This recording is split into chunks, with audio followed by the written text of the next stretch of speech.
was on a long holiday touring in France with my parents and younger brother George. I was about 13 at the time. We had decided to stay outside Paris where we could experience a real small French town that year. The town was really well located near the Charles de Gaulle airport and just 30 minutes on the train to Paris, but it really wasn't anything special. It was actually quite dull, even ghostly quiet and boring, and anything that looked remotely interesting seemed to be basically always closed. It was definitely not what my dad had sold me. After a few days of doing nothing but tedious walks to see more of the same French houses and supermarkets, I was quite fed up, so my parents decided to take me to Euro Disney. Not inside the park or anything major, just to have a look around the themed hotels and Disney stores. I was feeling low energy and really didn't want to go, but my mum pushed me as always, so I tagged along. I couldn't believe it, but she let my brother stay in the apartment with his video games. I was so jealous, but I guess she just needed a break from him. So that day it was just me and my parents. They spent half the time complaining about the prices in the restaurant. To be honest, I quite liked the rainforest theme and wasn't really very interested in how much it cost. We found a small video arcade game and we played a few. There wasn't much to choose from, but it was okay. I guess I liked it more than they really let me enjoy it. It started to get dark and my mum all of a sudden seemed to remember that George was home alone. He was about 9 or 10 I guess, and we'd only been gone like 3 hours, but she started getting agitated and rushing to get back to him. We got to the bus station and my dad made me help him find where the number 19 bus stops. Like everything in France, the signs were awful, but before long we were heading back. The bus seemed to stop on every street corner to pick up and drop off passengers.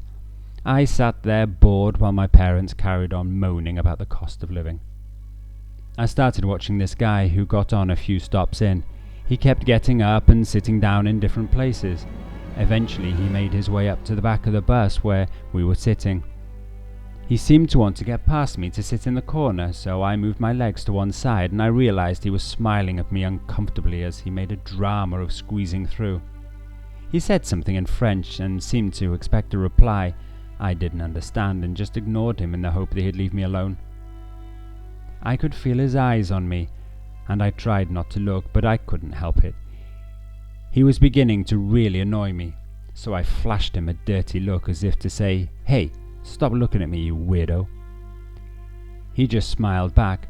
I was surprised to see that he actually looked quite clean and his teeth were shiny and white against his dark skin. I guess I had some prejudice back then. Anyway, he did have a long scar under his left eye, and it seemed to grow larger in my mind when I looked away. I tried telling my mum that the guy was giving me the creeps, but she just told me that he's probably just lonely and wants to make conversation. Almost everyone got off the bus near the market square. I couldn't keep track of the weirdo as he disappeared into the crowd. We fastened our jackets and my mum fussed about me not wearing my jumper as always. As the crowd dispersed, we headed away towards the river and down a short but fairly dark side street. By now, I'd almost forgotten about the guy, when all of a sudden I realized there was a shadow lurking on my shoulder. I couldn't believe it, but the guy appeared from nowhere and actually managed to start talking to my mum. I edged away from him as some headlights flashed around the corner. He actually seemed nice and my mum seemed to be enjoying the opportunity to use her French. He kept looking at me and Dad. I guess he realized we understood nothing. My dad kept trying to interrupt the over-friendly chat and draw her attention away, but we all stopped at the end of the street as he was turning left. He stopped looking at Dad and me, and the conversation got boringly long, just the kind your parents always seem to have with other adults. When suddenly my mum started giggling and telling my dad that he wants to come home with us to carry on chatting. My dad had a puzzled look on his face, but then he always did when Mum made plans to meet people. She started indicating that the guy should arrange this with her husband, but my dad was too confused by the situation to react. She tried offering him that we meet up the next day in a coffee shop, and that's when his proposals got even more bizarre. He said it had to be tonight because he was busy the next day and wanted to visit us at home. She said he wanted to talk with all of us and he wanted to come for just 1 hour.